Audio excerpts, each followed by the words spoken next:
name is Kimberly Ford. I'm the author of Hump, True Tales of Sex After Kids.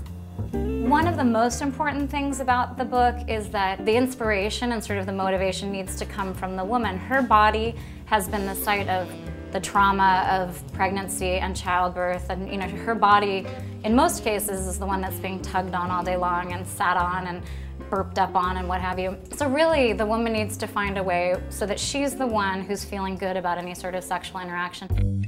One of the keys for a lot of women actually is to find some sort of personal massager that is making it easier to have an orgasm. You don't have the hour and a half that you used to have, or the 45 minutes, or even the half hour. Everything is condensed, and if that is always translating into sort of a quickie for the mom, then that's not very satisfying. We didn't use any sort of vibrators or anything until after our second kid was born, and it was like a revolution.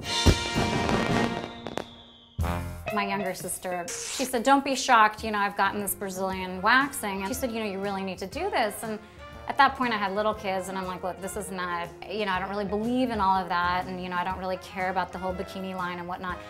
And she said, it's really not about the bikini line, it's much more about sensation. She was having much better sex without all of the hair down there.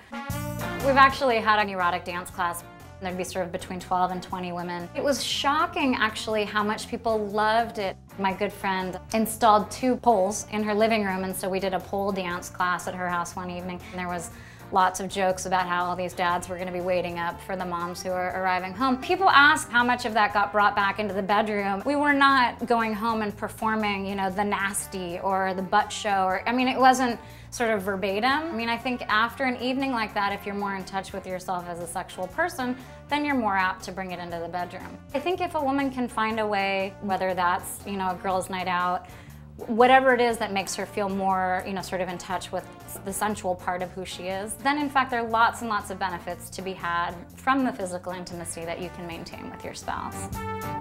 Even though in the beginning it's hard and it may take its toll, I definitely believe that in the long run having kids can be good for your sex life.